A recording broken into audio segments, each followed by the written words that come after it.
How's Patty about Cincinnati? What a team, what a team, what a team. Each man and lady from 1 to 80, how they scream, how they scream, how they scream. Hello, Reds fans, and welcome to another episode of We Love Our Team.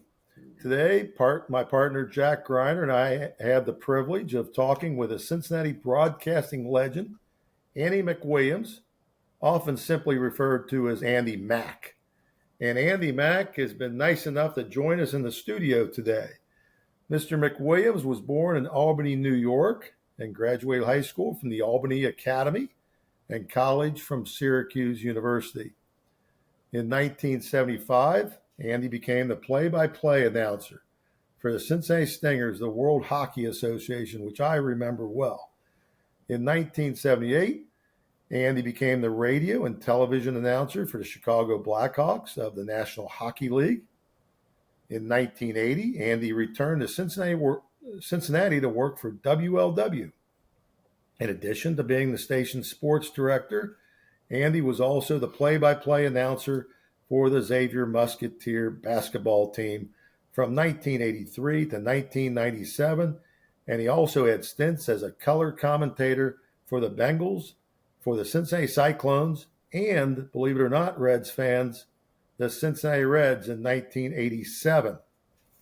Andy Mac, welcome to We Love Our Team. We love you guys. I mean, anybody who remembers me, I appreciate it. Legend, I don't know if that applies to me. I think my star is certainly set below the yardarm for most people, but this is the 50th anniversary, not only of the 75 Reds in that legendary World Series, but of my arrival in Cincinnati. No celebrations yet. No articles in the newspaper. Well, nothing. There's going to be fine. There's going to be a ticker tape parade, I'm sure. Thank you. I appreciate it. Hopefully, if they do a parade, it won't be like for that Aaron Pryor parade. That was a little shaky. Buddy LaRosa was there, and maybe one of his sons. Right. Aaron was a great fighter, though. Wow. He was. Aaron Pryor I saw him fight Golden Gloves. My dad took me down to the convention center, and I remember seeing Aaron Pryor. And then when I got out of law school, one of my first lawsuits I worked on was the lawsuit he brought against Buddy LaRosa, which was a complete ridiculous thing. I mean, Buddy did so much for that guy, and just very little gratitude shown by Aaron Pryor, unfortunately. But so I'd love to talk about all that. We want to talk about how you managed to find your way to Cincinnati, but this is We Love Our Team, and it is devoted to Reds and baseball. So we thought we'd ask you a little bit about, you're growing up in Albany, and did you have an interest in baseball, and did you play any? Very little. No, I played knot-hole ball, and I was a marginal first baseman. Then I went to high school. I was going to high school in Toledo. I played a couple of years there, and my highlight, I homered against this team, Springfield Local, and they played like 50 games in the summer together. I was at a private school, and we weren't very good. And my only homer, and it was off a knuckleball pitcher. He laughed at me. It was the straightaway center. I hit it really well. It was a freak, and we lost the game 30-1. Was it inside the park? No. This was into a creek. It was over the trees. I kissed it. And the next time we played them, they came to our place. I don't know why they played us twice. They were very, very good. And I hit up the same knuckleballer twice. I was a left-hand hitter, 2 line shot, 1 hoppers to right field, and he laughed at me again. You don't know why they played you twice. They probably wanted to play you 5 or 10 times if you're that bad. These guys were really good, and they totally swamped us. But I did hit that home run. Hitting it into a creek, that's like McCovey Cove, more or less. I mean, Yeah, there weren't any kayaks out there, but it was well hit. It was a total luck. This guy, it was an off-speed pitch. I couldn't handle a fastball at all. He left it over the plate, but it was a real flutter ball. He looked like Hoyt Wilhelm out there. That's a way back reference. That's an old reference. Were you a Yankees fan? Heck no. We hated the Yankees. I lived upstate in Albany, and my parents always used to say, there's that sucking sound of all those tax dollars going down to the city, down to New York. The Yankees were hated because, they had all the money. They had all the players. They were owned by Dan Topping at that time and some other rich guy. And they used the Kansas City Athletics as a farm club. Yeah. Roger Maris was down there. And this guy, Joe DeMaestri, made 7 round trips from the Yankees to the Athletics. Bob Surf, Bullet Bob Turley, they all it was a farm club. It was like a half-assed AAA team for the Yankees. They kept Charlie Finley made all these deals. He got some cash out of it, and so we hated the Yankees. Well, who did you root for in upstate New York then? If you hated the Yankees, well, my dad was a sales guy, and we were in Toledo back in my formative years, late 50s, early 60s, and I fell in love with the Detroit Tigers because they had that great year in the American League expansion year of 1961, where the schedule went from 154 to 162, and the pitching was horrible in the American League that year. They added the Los Angeles Angels and the new Washington Senators were added. It went to 10 teams in the league. The Tigers were really good, though. I mean, Rocky Colavito, Al Kaline, and then Norm Cash came out of nowhere and led the league with a 361 average, hit about 40 home runs. And then he went right back to nowhere after that year. They picked him up in a trade with the White Sox, and I met Jim Bunning for the first time. He ended up working in our building down on 4th Street when I was at LW, and I got to know Jim really well. Excellent guy. He was a lawyer and then went on to serve in the U.S. Senate and all that. But he was a great pitcher on that staff. And my favorite was a guy by the name of Frank Larry. He was a Yankee killer from Alabama. He beat the Yankees 5 times that year. And he was a great pitcher. And Don Mossy was the 3rd starter, the guy with the big ears who's from just north of Dayton, I think. And so that was a great year. Ernie Harwell and George Kell did the games on radio and TV on WJR. We were right south of Detroit. What a great announcer. Ernie Harwell. Harwell was the greatest. And later on, they added Hank Aguirre, and they labeled him the world's worst hitter. And he was. He really was. But Bob Buell was the worst hitter ever. The 3rd pitcher on that great Milwaukee Braves team, 58th. He was over 85. So he had like 7 sacrifice punts, but Aguirre was horrible. He just was a total automatic out. And I don't know why the National League didn't go to the DH earlier. Were you still a fan of the Tigers in the Year of the Pitcher, 1968? Yeah. Heck yes. That's a tremendous book. I don't know if you've ever read it, but the Year of the Pitcher. Year of the Pitcher. All about Bob Gibson and Denny McClain. They raised the mound after that, didn't they? Or they lowered the round before. Yeah. Well, that's when Gibson won 27 or 8, and he had an ERA of like 1.2. Yeah, and McClain won 31. McClain won 31, and he drank like 42 Pepsis a day. Yes, that was one of the deals. Yeah, and he was somebody's. He married some woman. What was it? Who was the star player for the Cleveland Indians? I forget. Anyway, Boudreaux. Lou Boudreaux. Yeah, he married Boudreaux's daughter. Right. Lolich was the great pitcher. Yeah, he had the great World Series. He had the great World Series. Lolich. Won 3 games in the World Series after kind of a so-so. He rode the motorcycle, and they had another guy, Earl Wilson, who was a pretty good pitcher. Mm-hmm. Yeah, and they won the 1960. Yet I remember in 1967, I was a freshman at Williams College in Massachusetts, and the Red Sox made that incredible run with Yastrzemski and Joe Foy and all those guys on board. Then they lost the World Series, and then the good pitcher Lonberg broke his leg skiing the next offseason, and he was never the same. So, well, I think the Tigers farm team was Syracuse, wasn't it? Wasn't Syracuse the farm team? I think John Arardi told us that, if I remember. Yeah, for a while it was Syracuse. I think at that point it might have been the Toledo Mud Hens, or they might have flipped over to Toledo right after that. But we used to go to Toledo Mud Hens games when they were a Yankee farm, and they were really bad.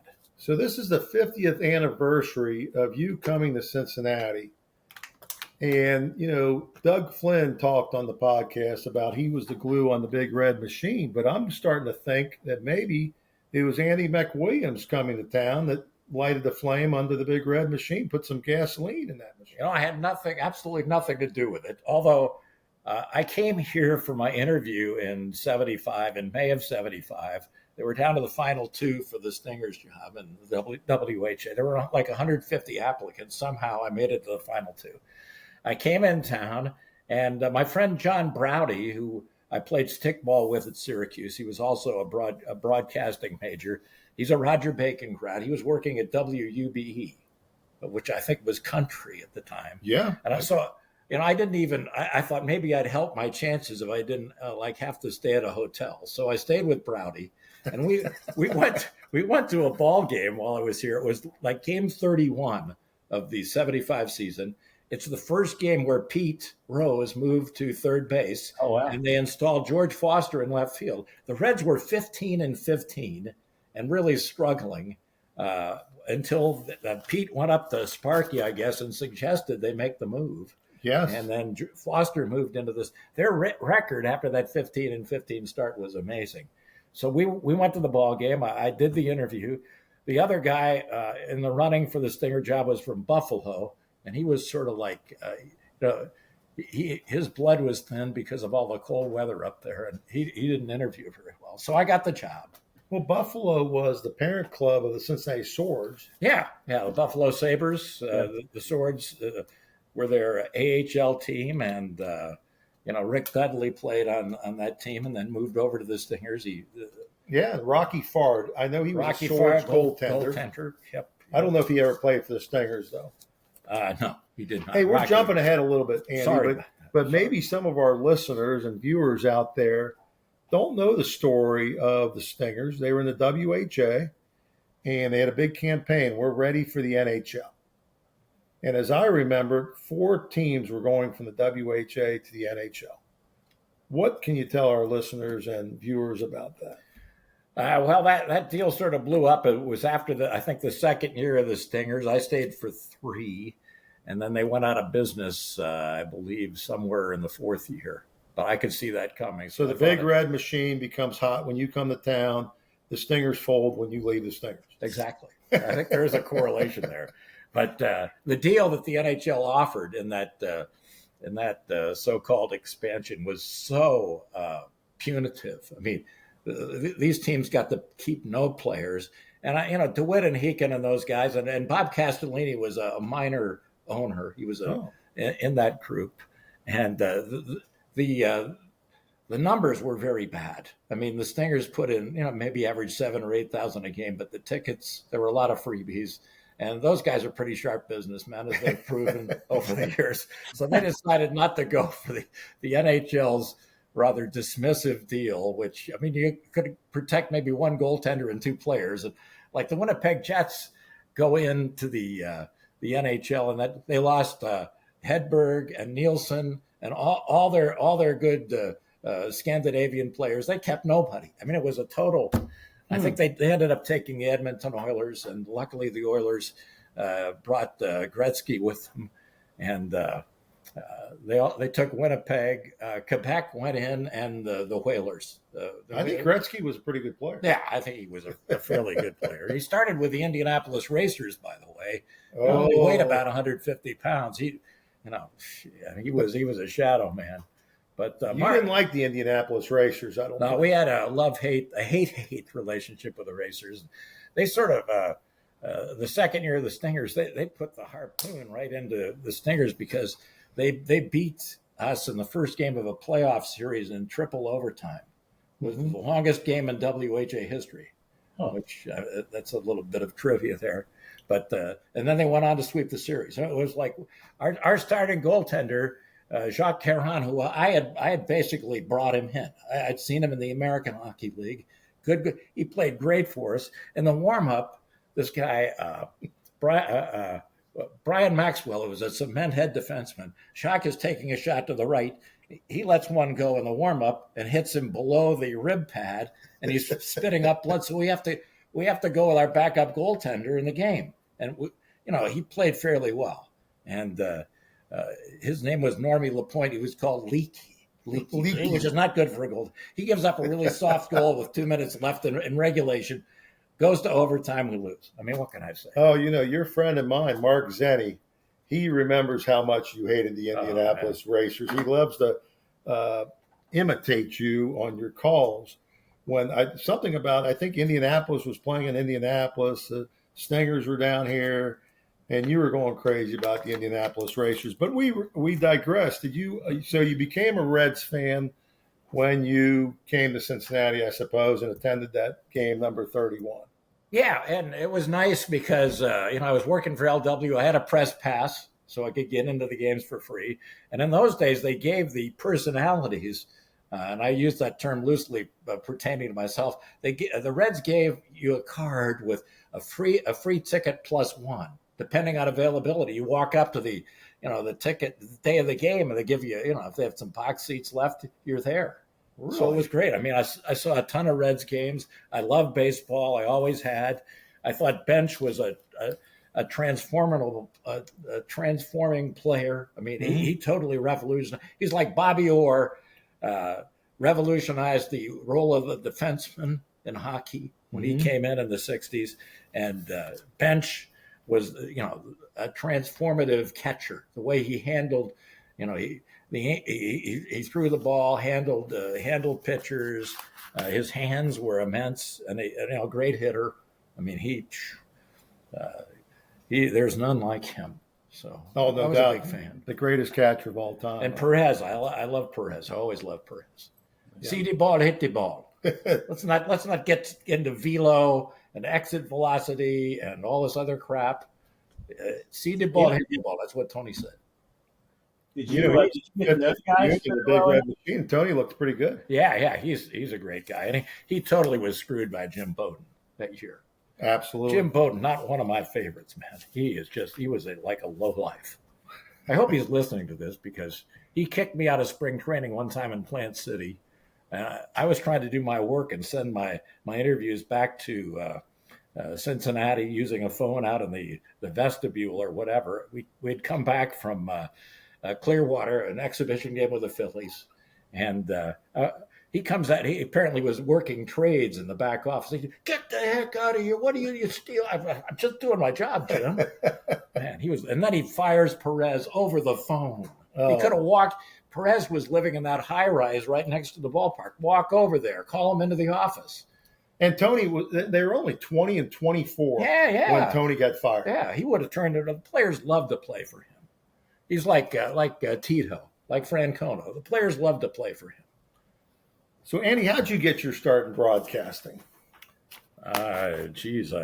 Only in America. Only in America would broadcasting become a career, and people would want to talk about it. But I love sports. I decided I didn't want to do a menial job in the office. Or, nothing against lawyers, but my dad wanted me to be a lawyer. That didn't float my boat. So I think you chose the right profession. My mom got a tape recorder for me, and we had free tickets to the Pittsburgh Penguins games back when they were just an expansion team in the late 60s, and we lived in Sewickley, PA, right near Pittsburgh. So I go in there with my tape recorder, and it wasn't full. I go up top and do a little play-by-play. I did the same at Forbes Field, and then at Three Rivers. And I decided after a couple or 3 years in college at Williams, which was very preppy and a fine school, that it was time for me to get into a school that would get me where I wanted to go. So I went to Syracuse, and we worked a lot in the campus radio station, WAER. I met Bob Costas. He became my best friend, and we did a ton of stuff together. Wow. And then I got the Syracuse Blazers were an Eastern Hockey League franchise. And we sold out, 6,500 a game, very popular. We had a rough, this is back in the days of the Broad Street Bullies, and we had a really rough, tough team. We had like 3 guys with 400 penalty minutes. I mean, we'd have fights in the warm-up. These other teams would not want to play us. They'd take them out on stretchers. So it was a 74-game schedule. We won 68. Wow. 68. Wow. It was an unbelievable team. And we won the Walker Cup that year. And that's my exposure to broadcast. I made $25 a game, $6 a day meal money, rode the bus all over the Northeast in the winter, and had a great time. Learned how to open it was before Twist Top beer, and they showed me there's like a safety bar in the back of the bus, where I was. The players we had bunks built into our bus. I think there were 12, 14 bunks. So I only got the bunk during the day. The announcer, I'm in the back. They show me how to, like, you put the bottle top over the safety bar, boom, like that. So I learned that skill. And we had a big defenseman. Blake Ball was the all-time leading minor league hockey penalty minute leader in the history of hockey. And we win the championship in Roanoke, and he goes, Mac, I have a dream of being driven in on a fire truck from the airport in Syracuse. And this was like late April, early May. It's colder than, it's brutal in Syracuse. So I worked it out with I call a fire chief or something, and we rode in I'm hanging on with one hand down I-81 from the airport's north of Syracuse, maybe 15 miles. We're out there and it's 30 degrees, and they have a parade through Syracuse. I'm hanging on the outside of a fire truck on a ladder, and Blake Ball's up there tooting the horn. It was unbelievable. It was a great year. Minor league hockey those hockey guys are the most fun to be around. Not as much now because of the influx of, nothing against the Europeans and the Ruskies and the college kids, but the kids from junior hockey in Canada, especially the Western Hockey League, those guys ride the buses 10 hours a day, and the weather's horrible. They just loved playing hockey and being in the big leagues. Flying the games and and getting paid decently. So that was a great. Then I worked I buried a couple other minor league teams and finally got the Stinger job. So did you have the Blackhawk job? And Bobby Orr hired me. He was out with his knee problems. That was one of his deals. So I go up to Chicago, and that was a poorly run operation. That's pretty amazing. You did really the NHL for a couple seasons. Yeah, and then I had my voice troubles up there, and I came back to Mother Cincinnati, and I was on the dark side for 3 years doing UC games. And finally I saw the light and put together a TV package, the first one Xavier ever had. We did 12, 14 games. They were in the NIT that year, 83, 84. And that was really when Xavier started to take off. Stack was the coach, and it was the year before Byron Larkin signed on. Great team. We should have beat Michigan and gone to the NIT final. That's when the NIT was pretty big. Yeah, that was. Yeah. You had to win your league back then to make the NCAA tournament. There were if you didn't win the Big Ten, right? There were 16 or maybe 32. 32. And then they moved to 48 and then 64. But we had a great team. Went up to Michigan, lost them. Totally jobbed by the officials. Been brutal. And they had a really, really good team. A bunch of NBA guys, Timmy McCormick, and I forget. They had another big guy who played in the NBA before he had drug problems. But that was a great year. So I've always been kind of fascinated by Xavier basketball. But Vern and Vic Fleming, Xavier had Vern, and Vic went to Georgia, right? And that was the other way around. Vic was the Xavier guy. Vern played at Georgia. Actually, we played a game down there in '83. And again, the SEC officials totally jobbed us. I mean, I have to be honest about it. Right. We got no calls. And what the old, they played in the old Georgia. They're still playing the Georgia Coliseum down there. Horrible building. And they beat us. It was one of our first TV games on WXIX, Channel 19. And it was Vic against Vern. So how do twins, they're twins, right? Identical twins, right? And why is Vern in the NBA and Vic, never? I mean, he was a great player at Xavier. It's just fascinated me that there's enough of a talent discrepancy there. But I just find that really fascinating. I think Vern was, a little stouter physically, and I think he played for the Indiana Pacers for a few seasons. And Vic, I don't know. I mean, he was a little bit more willowy. Very good player, but he might have been drafted. Back then, the NBA draft was 7 or 8 rounds. Mm-hmm. There were a bunch of guys like John Shimko got drafted, and I think Dexter Bailey got drafted, the kid from Summit, but they never really got a legitimate shot at the NBA. Right. How was the transition from you're doing play-by-play for hockey for a number of years, and then all of a sudden you get the Xavier job? What's the difference between trying to do play-by-play for hockey as opposed to play-by-play for basketball? Well, Costas and I had done Syracuse University basketball on the campus station, and we just blitzed the commercial guys. You and Bob Costas. We were good. We were pretty good. At least we thought we were good. Anyway, Bob Costas went on to he had a pretty good career too. I'd say Bob is one of those guys. He'd fall into a vat of horse manure and come out smelling like a rose. Very talented guy, very glib, and an incredible memory. Unfortunately, a Yankee fan. He and the Mick were buddies. he had a Mickey Mantle rookie card. He's worn out 3 or 4 in his wallet, and he spoke at. He was a pallbearer at Mantle's funeral. Yeah, and spoke at the ceremony. A great guy, though. We keep in touch. We share the same birthday, but Roy Danforth was the coach at Syracuse back then, and we had some pretty good teams. Dennis Duval was our star point guard, and we had a guy, Chuck Which Way to the NIT Wichman. He scored a big bucket and got us into the NIT in 70-something, 72 or 3. We had a lot of fun. Costi and I had a lot of fun, and actually we went down to Yankee Stadium one time. This guy Bob Fischel was the PR guy for the Yankees, and bow tie, really. Straight-laced New York, New England guy. And Costi wrote him a letter and romanced him. And he gave us like a space in the press box to do a mock play-by-play for a weekend.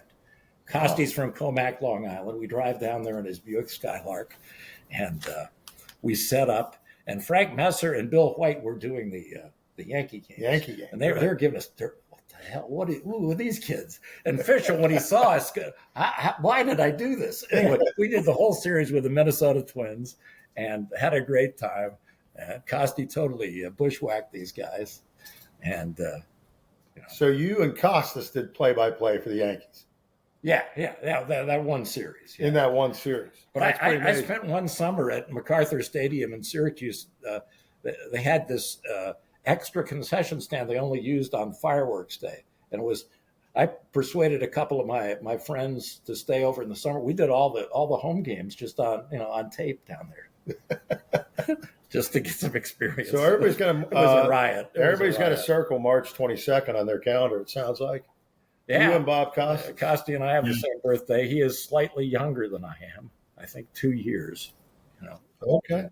I gave him his first job, and I remind him of this.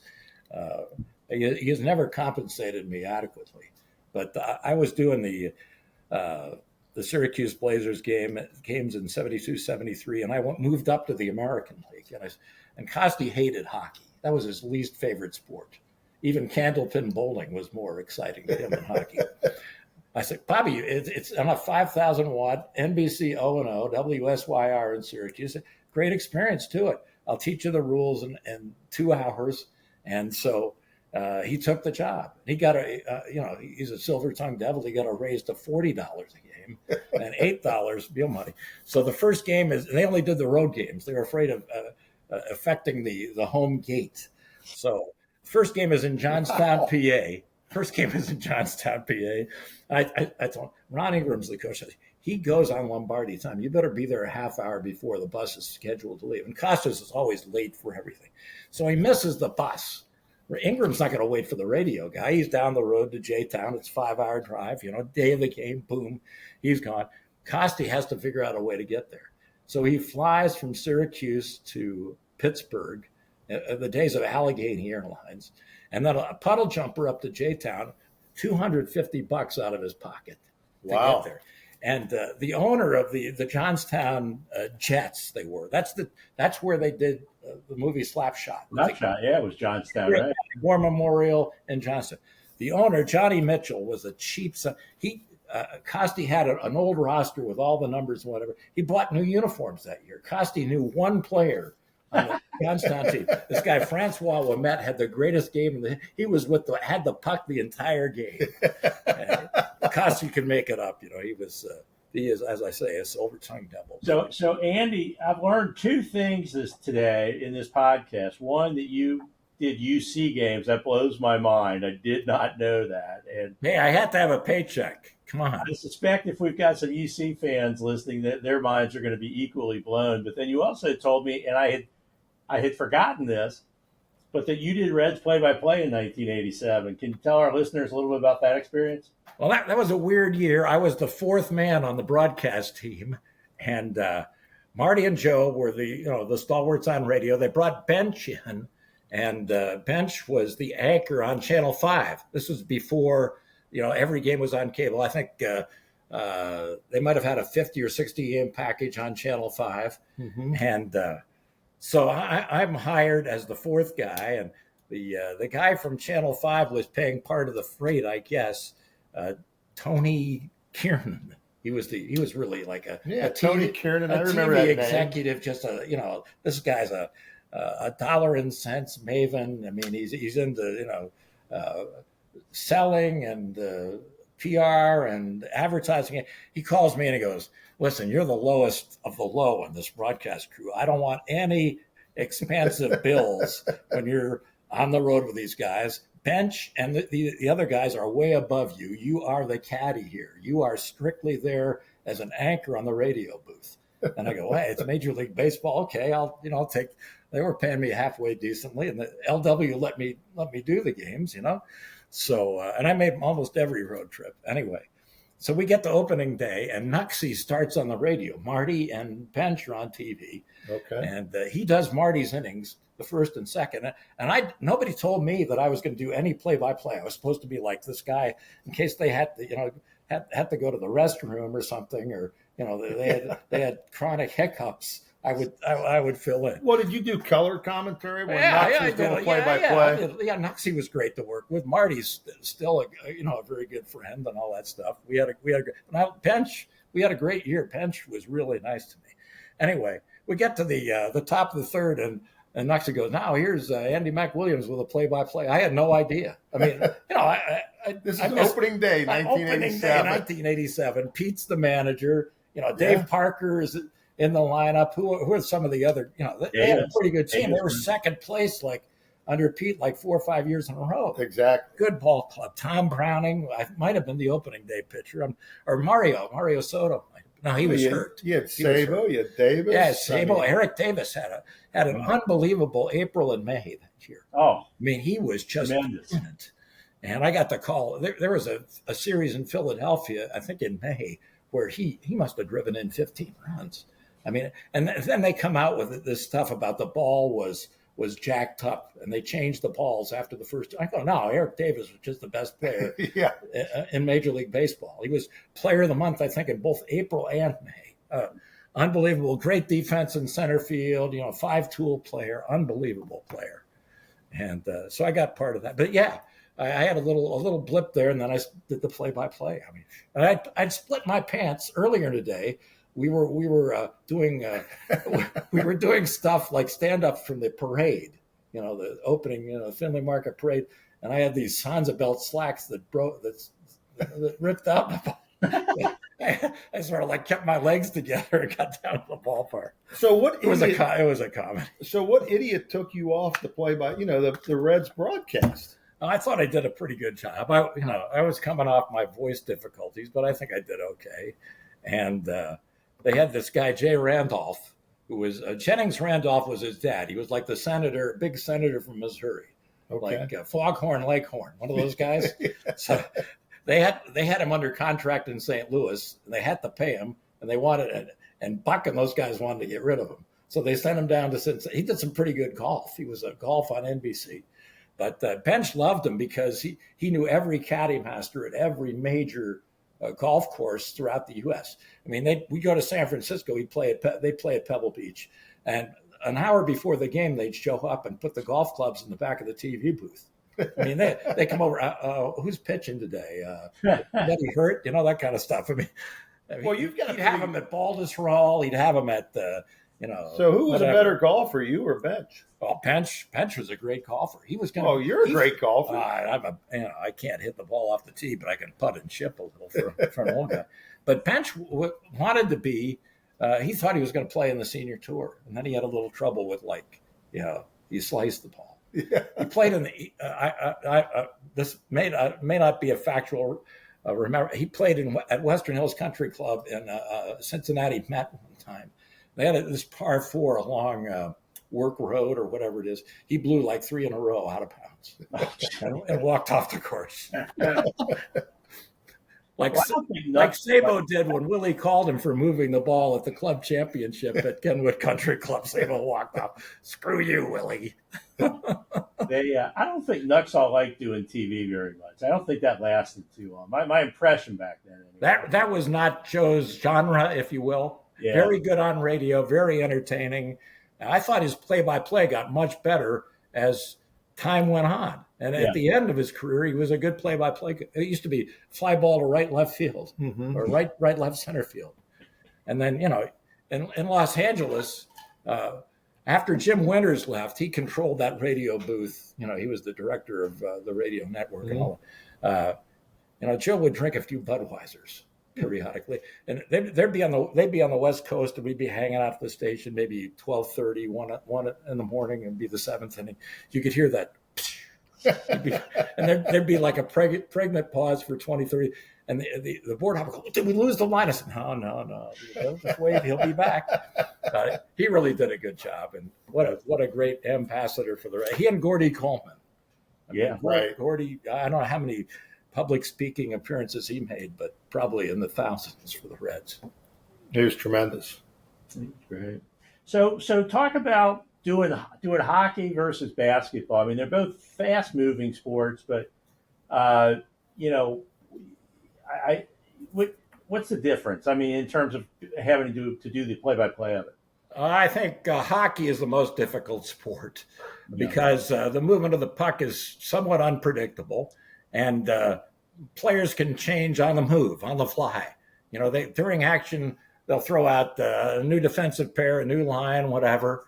And now, in the last 20, 30 years, you've had an incorporation of a ton of Ruskies and Finns and Swedes, and and then the pronunciations become multisyllabic and difficult, and you really got to know your stuff. I mean, everybody goes into a hockey game or whatever with a sheet and maybe the line combinations. If you're any good, you're not looking down at those.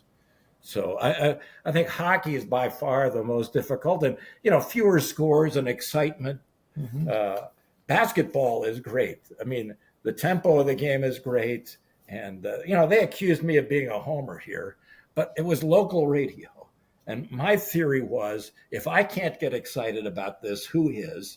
And 90% of the fans are Xavier fans. They'll want a little tilt toward the Xavier perspective. Maybe a lot of tilt. Yeah. And the other 10 are UC fans, and I didn't give a damn. They hated me, which is fine. I mean, it's all, who gored your bull or whatever. Right. That was fine with me. So. Well, who was a bigger homer, you or Chuck Maychuk? I liked Chuck, but he used we and us all the time. And it was always those interviews post-game with Hugs, where Hugs would, after a loss, Hugs would be in a semi-suicidal, dour mood. And Chuck would go, "Oh, but Hugs, what about these guys? I coach them. I tell them what to do. They don't do it. These guys are, on and on." Poor Chuck was trying to get a response out of him, and Hugs was a bad loser. I mean, a lot of us are bad losers, but Hugs was the ultimate bad loser. He did not like me at all, which is fine. It was a rivalry. Well, Maychuk got thrown out of a game. I mean, that never happened to you, right? I mean, no, I came close a few times, I think. Yeah, really. That was an NCAA game in like Texas or something. I forget who they were playing, and Dan Horde was doing the radio, and another Syracuse guy, good man. And Chuck is the color guy, and he got all over. He knew the official, and he cussed him out, and the official warned him, and finally he pointed to him. And they were playing Gonzaga, and they were losing, and the official, get him out of here. So boom, he's gone. He's gone. I was watching that game. I was into my financial services career with Smith Marty Morgan Stanley. We had a watch party over in Covington in Mainstrasse. So UC was losing. I was very thrilled.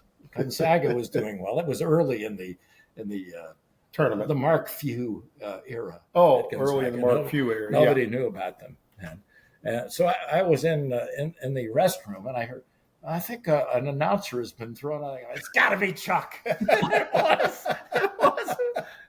But Chuck and I did a bunch of sort of ecumenical cross-pollination charity events, and he became a good friend. Good man. Did you ever come close to getting thrown out? Did you ever get warned by an official? It was against. It was an MCC game at the Gardens against the Detroit Titans. And this Xavier player had a breakaway. It might have been Ralph Lee. Anyway, this Detroit guy tackled him from behind. It was, intentional foul. And the guy they called it a common foul. It's, 2 shots plus the ball or whatever. And I got up, and Sunderman pulled me back. He pulled me back. I was over the edge. And the next game, Jeff Fogelson, the AD, gave me a chair with a seat belt, and he presented it to me before the game. So I got a little exercise there. But, we had Joe and Byron on an earlier episode. We had a lot of fun with them, and I think Joe credits you with really, developing him into a really competent and good play-by-play guy. Yeah, Joe is the best. We've been. I hired him to do the initial TV package on WXIX in 1983, and I called every point 2,696 in Byron's Xavier career. Oh, wow. I was either on radio or TV for all his scoring. We play a bunch of golf together. We get along, and we get along very well. And Joe is he's a man for others. LaSalle High School. We roomed together for 16 years doing Xavier games. Never had an argument. Never. I mean, not that I remember. And we went to Japan together for a Xavier tournament, and his feet were like 2 feet off the bed in the Japanese hotel. The Japanese hotel. But Joe's a great guy. Does a good job. He learned at the foot of the master. No question. Whatever. Sure. No question. And what about Xavier coaches? How do you rank? They've obviously had some really great ones. I mean, if you had to rank, or maybe if you had to win a game, let's say if you had to win a game, which coach do you want on the sideline for you? Well, I'll go with Pete Gillen. He was a great big game coach, and with Skip Prosser and Dino Gaudio on his staff, their preparations for the huge games like against Missouri in '87 when they upset them, and Georgetown in 1990 when they beat them at the RCA Dome or whatever they call that place in Indianapolis. And they were great big game coaches. And you can ask Byron about some of Pete's impassioned halftime speeches where they're out to rape your women and whatever, steal your kids. Pete and I keep in touch. I talk to him like every month, and he's the greatest. I would put Pete number one. There's so many other. Sean Miller goes to dead last after what he did. I mean, great coach, great recruiter. But Xavier basically took a chance bringing him back. Byron, Joe, and I drank the Miller Kool-Aid twice. Shame on us. I mean, I thought, I understand why he went because of the ridiculous NIL, no salary cap, and he wants to get to a Final Four, and Texas is, it's going to be hot and cold running, whatever down there for him. And he took Dalen Swain. Xavier could not have afforded Dalen Swain. I knew something was up like 4 or 5 weeks before the end of the year because Swain signed with CAA, which is a power agency. And those agencies aren't going to get involved in college basketball unless there's a lot of money. They're billion-dollar operations. So I knew we were in trouble. And then Ryan Conwell's gone to play for Pat Kelsey at U of L. So the salary, the NIL salary cap is non-existent. It's ridiculous. And do you think Texas was talking to Sean? Oh, hell yes. Before the game up in Dayton? Absolutely. I'm sure. I thought that game up in Dayton was one of the best games I've watched and in person. The vibe up there. Oh, the vibe. Everybody was there. The president, President Hannick was there. The AD, all these Xavier, all the big hitters were there. It was so positive. I was up there for a first 4 game in 2014 when Xavier lost to NC State. That was nasty. I mean, they were cussing at us. They were obnoxious, the Dayton fans. And this was totally different. Totally different. I mean, the vibe was so positive, and then they play Illinois, and, it just goes from, the penthouse to whatever the opposite is. And, I'm really, Miller has not called Sunderman or Larkin, to my knowledge. I know he hadn't called Sunderman. And they work together every game, whatever. And he didn't call Bob Kohlhab. And Kohlhab is a huge donor and a Miller advocate. And Kohlhab tried to get in touch with him, see if they could broker something, some sort of deal for him to stay. And he didn't even call him back, which I think is, I can understand it. It'd be difficult. He's getting a raise. He was making big money here. Big money here. And Sean, he's a good negotiator.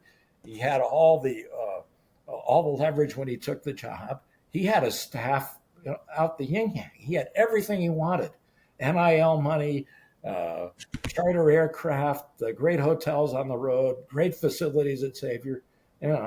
He brought his kid in to be on the staff. And he was Adam Cohen and the rest of the assistants were all making really good money. Great staff. And it wasn't good enough. I think it's a tough deal when President Hannick said to I've heard when they brought Miller in, you don't embarrass us, we won't embarrass you. They took a leap of faith because the FBI case had not been totally adjudicated, and he wasn't off the hook as far as that pay for play thing or whatever. And I don't think he did it. I really don't. I think he was probably Book Richardson, the assistant, went rogue. He said, Sean wanted a point guard. I'll get him a point guard no matter what. And he did. Anyway, hey, Sean was good to me. What the heck? I was shocked when I shouldn't have been after the Dalen Swain deal was made. But if Tito leaves the Reds all of a sudden after this season, we're going to feel the same about Tito. But I don't think Tito's going to do that. I don't think he will be. The only thing that'll keep him and make him retire again is his physical. He's got a lot of problems. Right. He's got a lot of integrity too. I think he seems to be a good dude. The players love to play for him, and I think he can be a hard ass behind the scenes if he needs to be. Yeah, he's an old school. I remember his dad, the original Tito Francona, very good player especially with the Cleveland Indians in the early '60s. Yeah, he had like a .330 season. Well, speaking of which, when you did play-by-play in 1987, I think there was a first baseman named Terry Francona on that team. Yeah. And his legs were horrible. I mean, he wrapped them, both legs, from mid-thigh all the way to his ankles. I remember I don't know if it was August that year. He came around third base and fell down like 45 feet from the plate. And the poor guy, the leg gave out on him. And he crawled in and they tagged him out. But that was the last year he played. Yeah. And he had all sorts of leg problems. How about let's circle back to the Reds a little bit. Hey, Andy, with all your experience, you did the play-by-play, you're a great baseball fan. Who are some of your who are your favorite players over the years? I was thinking about that. And first off, Tom Browning, Mr. Perfect. He was great to be around. And after he threw the perfect game, I got him to do a function at John Foster Dulles Elementary, where my kids were enrolled. He came in. There was a full house. He was unbelievable, and he got no compensation for that. Just came in, after, and he was pretty hot after the perfect game. He there's a guy, I don't think he didn't crack 90 miles an hour on the radar gun. Right. He had that, the screwball that he threw. Mm-hmm. And he's sort of like, Andrew Abbott reminds me a lot of him. Although Abbott can get it up to 93, 94, whatever the mileage is. But I thought Browning, with what he had, he did a tremendous job. And, one time I'm in the clubhouse, I'm talking to Joe Oliver, who was one of the catcher, who was another one of my favorites. He would talk, I was coaching Little League Baseball, and he'd give me some tips on catching and that kind of stuff. I knew a little bit about it because I caught in high school and a little bit in college. And he goes, and Bowden comes into the clubhouse. He goes, you know what we call Bowden around here, just when he's not around? We call him Abner Doubleday because he knows everything about it. He said he had the nerve to go over to Browning and try to adjust his grip on the screwball. He said, that's the nuttiest thing ever. And we're around the batting cage one day, and Bowden's down there, and he had his hands inside the ropes on the batting cage. And somebody, one of the players, I don't know who it was, might have been Hal Morris, said, "Hey, Jim, that's pretty. Get your hands out of there. You're going to get, you can get right." They tell you that as a kid. And Bowden looked at him and went, blank Q. And next pitch, boom, right on my fingers. That was great. He was, man. I'll tell you, he was shaky. I guess he's still on ESPN. I think they called him. He's a knowledgeable guy, but I think they called him Abner Tripleday. Just whatever. Actually, yeah. To one up Abner Doubleday. Yeah, probably. Right. He was a little shaky. How about the current Reds? Current Reds, I mean, geez, I don't know. Who are the players that you if you go down to buy a ticket, who do you want to see? Let's say besides Ellie. I think Matt McLean, although his numbers offensively this year are, I mean, he sat out all last year. He's like a merger of, Biggio and Bagwell. I mean, undersized, but solid.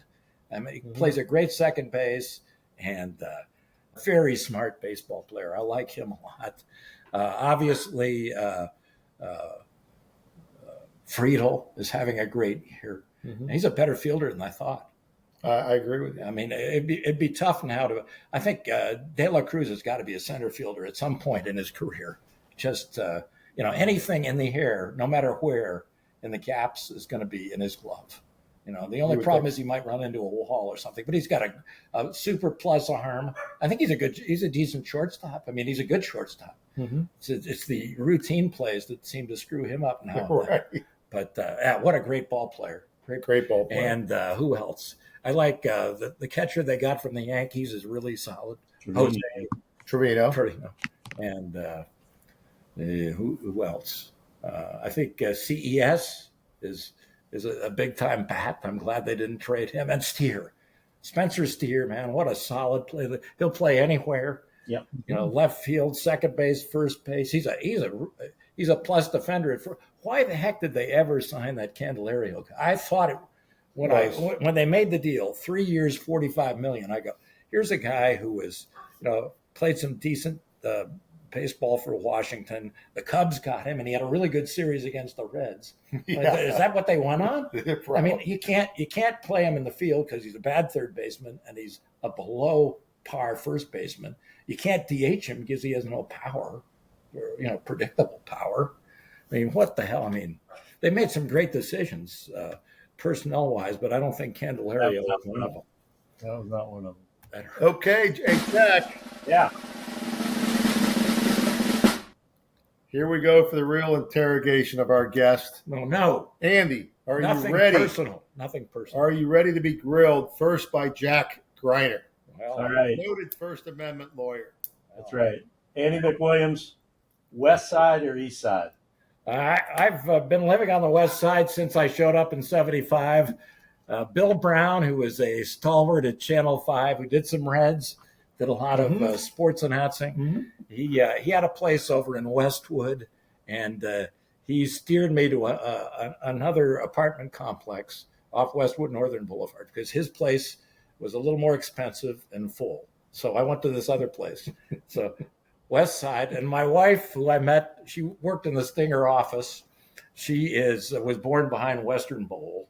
Oh, All that stuff. So not leaving. definitely West Side. My daughter lives in Mount Lookout, so I come over here a lot. And my younger son lives in Oakley, Oh, but I mean, that's the way it is. West Side all the way. Where'd your wife go to high school? She went to Oak Hills. Okay. Yeah. All right, She Andy. was a cheerleader and at Oak Hills, then a cheerleader at UC. And she did 1 year of the Bengals. And then they changed from the regular cheerleader outfits to the really short, sexy ones. And I mean, she could have done well in that uniform, but she didn't want to. So What did she see in you? I have no idea. Okay. I definitely exceeded my coverage or was out over my skis on that. Something like that. Okay, how about Skyline or Gold Star or Empress Chili?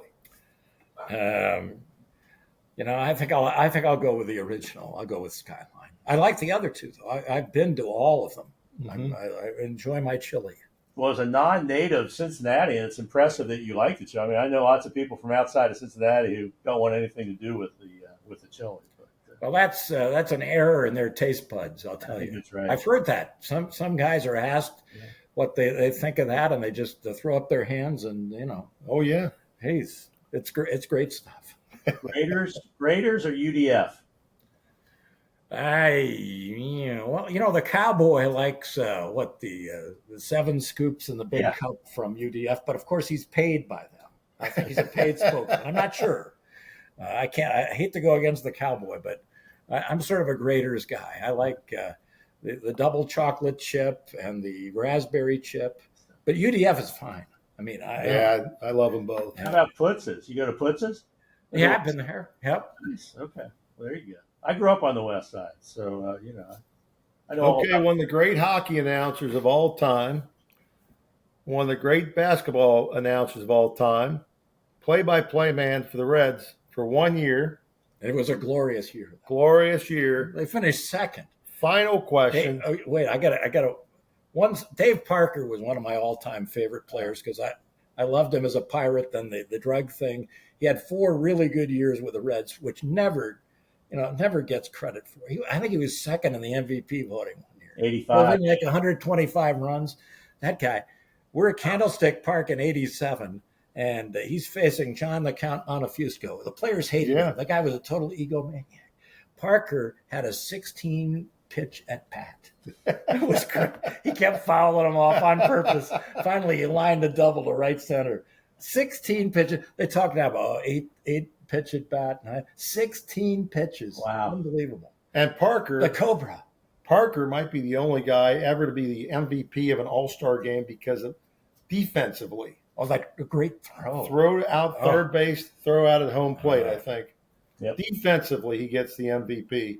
I don't know what year it was, but it was an All-Star game. Well, one thing about Dave Parker that maybe a lot of people don't know, he played football at Quarter Tech, which is no longer with us. They played at the Trechter Stadium up near CTC. And Paul Brown heard about it. And he came to a practice one day and watched him. And he went to his coach after the game and said, I'll get that young man a scholarship anywhere in the country if he wants to play football.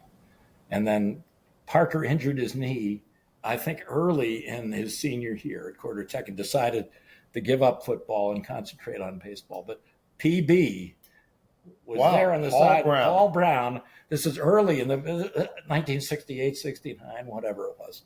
Went up there and watched them practice. He'd heard about it. That guy was an untackleable running back, and I think he played both ways, probably a linebacker. Wow. Amazing football player. A bad golfer. He was a lefty, and he hit me once with a ball at Avon Fields. And he was like 3 fairways over. He comes up, Andy Mac, so sorry. Hey, I'm just a horrible golfer. He should have been in the Hall of Fame. Not the Veterans Committee. 2,800 plus hits and all the other stuff he did. Jeez, why he's not in the Hall is beyond. It's like he Veda. is now, but It's like Veda Pinson. Veda's another one. Yeah, right. I got to know Veda at Reds Dream League. Tommy Helms was my coach in '87. I was there on a freebie through the radio station, so I caught I figured I'll don the tools of ignorance here because all these other guys are paying $3,200. So and Veda was working with us also. We had more fun. He should be in the hall. Okay, our final interrogation question. We're going to bring out a baseball game, regarded as one of the greatest baseball games of all time. 1975, Game 6, World Series. And we're going to ask you to compare its significance to the 1980 Miracle on Ice in hockey, when the United States beat the Ruskies. Well, I watched that Game 6 of the World Series that year. We were on the road. It was the first year of the Stingers. We had to play our first 5 games on the road because of the Reds.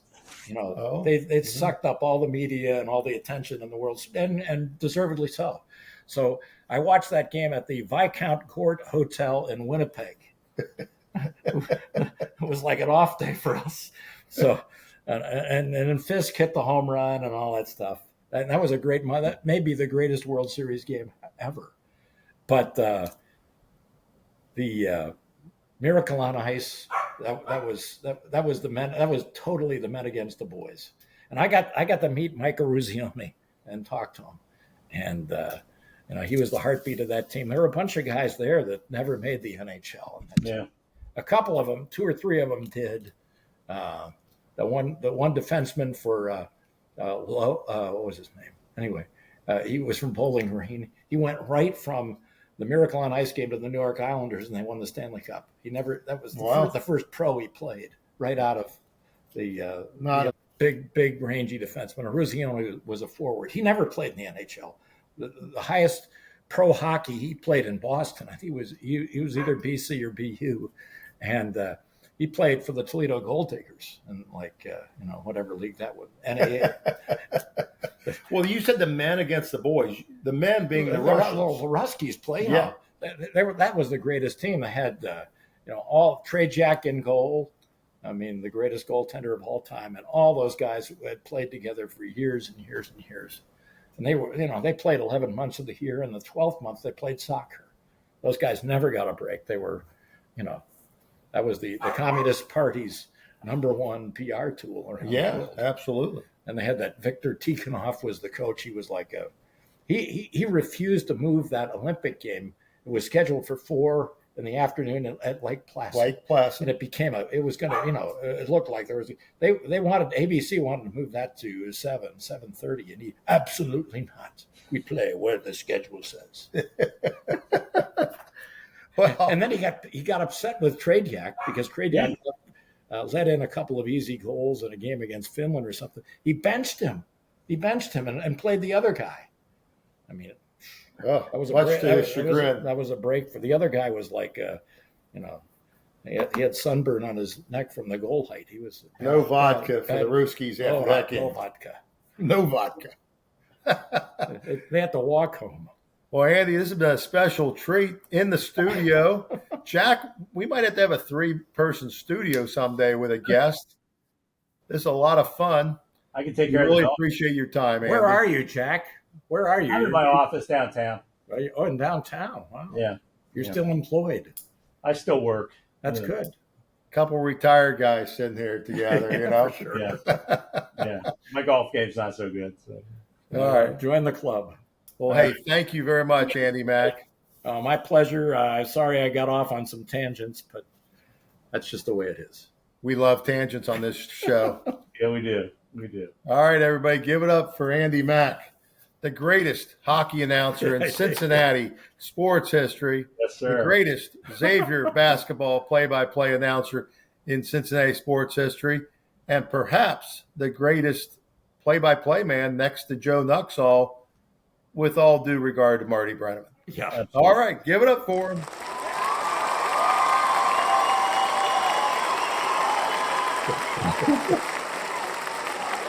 Okay. Andy MacWilliams. Thank you.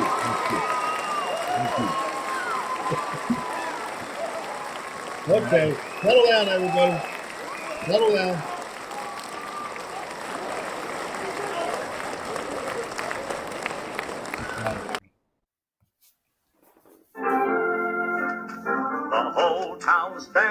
about Cincinnati. What a team, what a team, what a team. Each man and lady from 1 to 80, how they scream, how they scream, how they scream.